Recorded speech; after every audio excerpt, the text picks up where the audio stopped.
అందరికీ నమస్కారం. Welcome to it's UTV.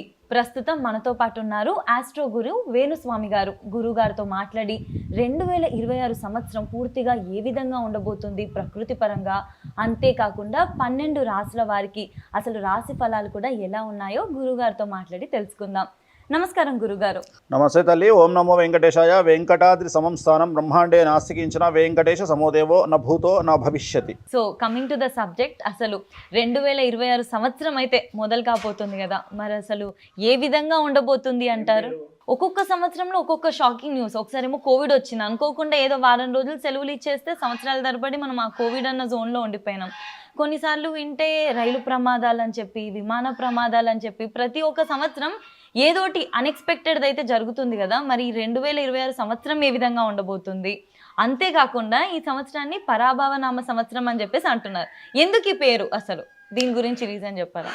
ఇప్పుడు సంవత్సరాలకు 60 సంవత్సరాలకు 60 రకాల పేర్లు శాస్త్రం నిర్వహించింది, పండితులు నిర్వహించారు, దానికి పేర్లు పెట్టారు. ప్రభవాది షష్ఠి సంవత్సరాల మధ్య. సో ఇప్పుడు వచ్చేటువంటిది పరాభవనామ సంవత్సరము. పరాభవము అంటే దుర్యోధనుడికి మయసభలో జరిగినటువంటిది పరాభవము. పరాభవము అంటే అవమానము. కానీ దానికి ఇంకొక పేరు, నానార్థాల్లో ఉన్నటువంటి పేరేమిటి అంటే అవమానముతో కూడిన ఓటమి అని అర్థం పరాభవము అంటే. సో ఈ సంవత్సరం పేరే అది. గురుగారు, ఈ సంవత్సరం కర్కాటకం రాశి వారికి ఏ విధంగా ఉండబోతుంది? సో నెక్స్ట్ 4వది కర్కాటక రాశి. ఇంగ్లీష్లో క్యాన్సర్ అంటారు. పునర్వసు 4, పుష్యమి 1, 2, 3, 4, ఆశ్లేష 1, 2, 3, 4, ఆదాయం 2, వ్యయం 11, రాజపూజ్యం 4, అవమానం 7. ఈ సంవత్సరము కర్కాటక రాశి వారికి 90% అనుకూలంగా ఉంది. ఒక 10% మాత్రమే నెగిటివ్గా ఉంది. కర్కాటక రాశి వారికి శని చాలా అనుకూలంగా ఉన్నాడు, రాహువు కేతువు అనుకూలంగా ఉన్నారు. మీకున్న ఒకే ఒక సమస్య, ఈ సంవత్సరము మే 2026 మే వరకు గురువు వ్యయంలో ఉన్నాడు. మిథున రాశిలో గురువు సంచారం అనేటువంటిది వ్యయంలో ఉంటాడు గురువు. సో వ్యయంలో ఉన్నప్పటికీ కూడా మీకు అనుకూలంగానే ఉంటాడు. కాకపోతే ఈ సంవత్సరం గురువు అక్కడ ఉండడం వల్ల జరిగే సంఘటనలు ఏమిటి అంటే ఈఎన్టీ సమస్యలు, చెవి, ముక్కు, గొంతు, పన్ను, ఈ 4 రకాల ఇబ్బందులు బాధించేటువంటి అవకాశం ఉంది కర్కాటక రాశి వారికి. సో చాలా ఈజీగా అనిపిస్తుంది పన్ను అంటే, కానీ రూట్ కెనాల్ ట్రీట్మెంట్ చేసుకుంటే అర్థమవుతుంది దాని బాధ. సో చాలా ఈజీగా అనిపిస్తుంది. ఈ 3 కూడా చాలా సంచలనాలు ఉంటాయి. అంటే చెవి ప్రాబ్లం వచ్చినా చెవిపోటును తట్టుకోలేము, ముక్కులో ప్రాబ్లం వచ్చినా తట్టుకోలేము, పన్ను ప్రాబ్లం వచ్చినా తట్టుకోలేము, గొంతు ప్రాబ్లం వచ్చినా తట్టుకోలేము. ఈ 4 విషయంలో జాగ్రత్తగా ఉండండి. మందులు వాడండి, మూర్ఖంగా బిహేవ్ చేయకండి, ఇంగ్లీష్ మెడిసిన్ని నమ్ముకోండి, ముందుకు వెళ్ళండి, సమస్యల నుండి బయటపడతారు. అలాగే విద్యార్థులకు అనుకూలత ఉంది, ఉత్తీర్ణత శాతం పెరుగుతుంది, మార్కులు పెరుగుతాయి, అలాగే ప్లేస్మెంట్స్ వస్తాయి, వీసాలు వస్తాయి, ఉద్యోగాలు వస్తాయి. విదేశాల్లో ఉండేవారికి అనుకూలంగా ఉంటుంది, వ్యాపార రంగంలో ఉండేవారికి అనుకూలంగా ఉంటుంది, రిటైల్ వ్యాపారులు, హోల్సేల్ వ్యాపారులు అనుకూలంగా ఉంటుంది. రైతులు, అన్ని రంగాల్లోని రైతులు, అన్ని పంటలు పండించే రైతులు ఏ పంట పండించినా ఈ సంవత్సరం అనుకూలమైన ఫలితాలు ఉంటాయి. 2 పంటల దిగుబడి, రాబడి పెరుగుతుంది. ఉద్యోగస్తులకు ప్రమోషన్లతో కూడిన బదిలీలు ఉంటాయి, పై అధికారుల మన్ననలు ఉంటాయి. స్త్రీలకు ఈ సంవత్సరం చాలా అనుకూలంగా ఉండబోతా ఉంది. ఇంట్లో శుభకార్యాలు నిర్వహిస్తారు. మీరు ఏది చెబితే ఇంట్లో వాళ్ళు అదే ఫాలో అవుతారు. సో మీరు కమాండర్గా ఉంటారు. ఈ సంవత్సరము కర్కాటక రాశి వారికి చాలా అనుకూలంగా ఉండబోతా ఉంది. కళాకారులకు, క్రీడాకారులకు అనుకూలంగా ఉంటుంది. రాజకీయ నాయకులకు విపరీతంగా అనుకూలంగా ఉంటుంది. కానీ రాజకీయ నాయకులు 60 సంవత్సరాలు పైబడిన వారికి ఈ సంవత్సరం ఆరోగ్యపరమైన ఇబ్బందులు ఏర్పడతా ఉన్నాయి కాబట్టి జాగ్రత్తలు తీసుకోండి. ఈ సంవత్సరం శ్రీకాళహస్తి దేవాలయంలో గురు దక్షిణామూర్తి వద్ద పసుపు రంగు పూలతో పూజించండి, అర్చన చేయించండి. వచ్చేటప్పుడు ఒక పుష్పాన్ని, ఎల్లో కలర్ పుష్పాన్ని తీసుకొచ్చి ఇంట్లో పెట్టుకోండి, మీకున్న సమస్యలన్నీ తొలగిపోతాయి. గురుగారు, సింహరాశి వారికి ఏ విధంగా ఉండబోతుంది? సో నెక్స్ట్ సింహరాశి, ఇంగ్లీష్లో లియో అంటారు. మఖా 1, 2, 3, 4 పాదములు, పుబ్బా 1, 2, 3, 4 పాదములు, ఉత్తర 1వ పాదము, ఆదాయం 5, వ్యయం 5, రాజపూజ్యం 7, అవమానం 7. సో ఇందాక చెప్పినట్లుగా సింహరాశి వారికి అష్టమ శని నడుస్తూ ఉంది, జాగ్రత్తగా ఉండాలి.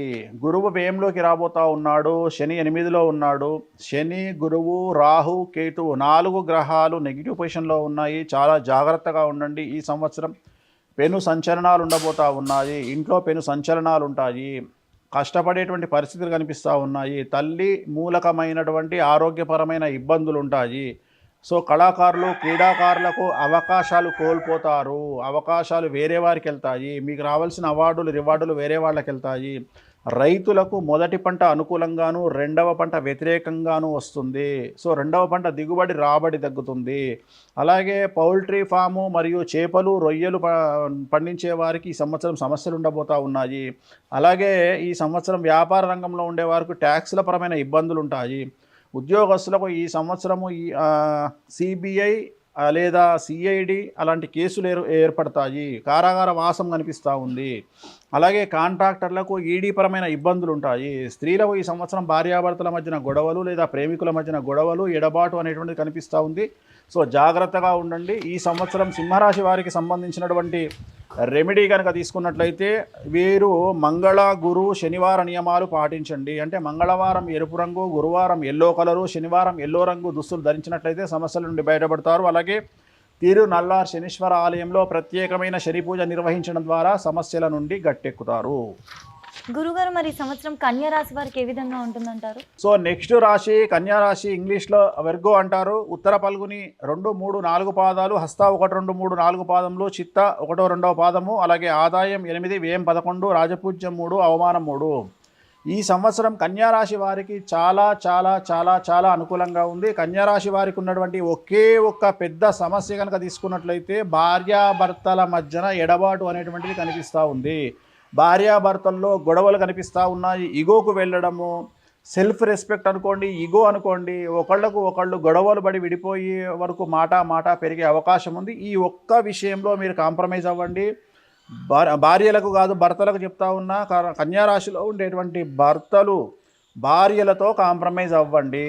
1 గంట సేపు తిడితే తిట్టింది అని వదిలేయండి. తర్వాత వాళ్ళే నార్మల్ అవుతారు. సమస్య పరిష్కారం అవుతుంది. ఈ సంవత్సరం బాగుంటుంది. సో విద్యార్థులకు అనుకూలత ఎక్కువగా ఉంది. ఉత్తీర్ణత శాతం పెరుగుతుంది. ప్లేస్మెంట్స్ దొరుకుతాయి. మార్కులు పెరుగుతాయి. కోరుకున్నటువంటి కాలేజీలో సీట్లు లభిస్తాయి. ఉద్యోగస్తులు లేనివారు ఉద్యోగం లేనివారు ఉద్యోగాలు వస్తాయి. ఉద్యోగస్తులకు ప్లేస్మెంట్స్ ఉంటాయి. అంటే కోరుకున్నటువంటి ప్రదేశాల్లో పోస్టింగులు, అలాగే ప్రమోషన్లు ఉంటాయి. అలాగే స్త్రీలకు అనుకూలంగా ఉంది. సో ఒక్క భార్యాభర్తల మధ్యన అండర్స్టాండింగ్ ప్రాబ్లం తప్ప ఈ సంవత్సరం నెగిటివ్స్ ఏమీ కనిపించడం లేదు. రాజకీయ రంగంలో ఉండే వారికి పదవులు వస్తాయి. పార్టీ పదవి కానీ, ప్రజల్లో పదవి కానీ, లేదా నామినేటెడ్ పోస్ట్ కానీ దొరుకుతుంది. అలాగే ఎన్నికల్లో పోటీ చేస్తే గెలుపుంటుంది ఈ సంవత్సరము. సో గృహ మార్పులు కనిపిస్తూ ఉన్నాయి. అంటే సొంత గృహం కొనడము లేదా ప్లేస్ కొనడము లాంటివి ఈ సంవత్సరం కనిపిస్తూ ఉంది. లేదా వాహనాలు కొనుగోలు చేసేటువంటి అవకాశం కనిపిస్తూ ఉంది. వ్యాపారస్తులకు చాలా అనుకూలంగా ఉంటుంది. కాకపోతే జాయింట్ వ్యాపారస్తులకు సమస్యలు కనిపిస్తూ ఉన్నాయి. కాంట్రాక్టర్లకు రావాల్సిన బాకీలు రాకపోవచ్చును, కానీ కొత్త కాంట్రాక్టులు మాత్రం వస్తాయి. అలాగే రైతులకు నేను చెప్పినట్టుగా ఉంటుంది. ఈ సంవత్సరం ఓవరాల్గా కనుక తీసుకుంటే 70 నుండి 75% అనుకూలంగా కనిపిస్తూ ఉంది. ఒక భార్యాభర్తల విషయం తప్ప ఈ సంవత్సరం ఆల్మోస్ట్ ఆల్ అన్ని రంగాల వారికి, కన్యా రాశి వారికి పూర్తిగా అనుకూలమైనటువంటి ఫలితాలు కనిపిస్తూ ఉన్నాయి. ఈ సంవత్సరం కన్యా రాశి వారికి మనము నివారణ మార్గాలు తీసుకుంటే మంగళవారము గురువార నియమాలు పాటించాలి. మంగళవారం నాడు రెడ్ కలర్ దుస్తులు వేసుకోండి. గురువారం నాడు ఎల్లో కలర్ బట్టలు వేసుకోండి. అది కాకుండా శ్రీకాళహస్తిలో గురు దక్షిణామూర్తి వద్ద అర్చన చేయించుకోండి. గురువారము గురు హోరలో చేయించుకోండి. పసుపు రంగు పూలతో అర్చించండి గురు దక్షిణామూర్తిని. మీకు ఉన్నటువంటి సమస్యలు పూర్తిగా తొలగిపోతాయి.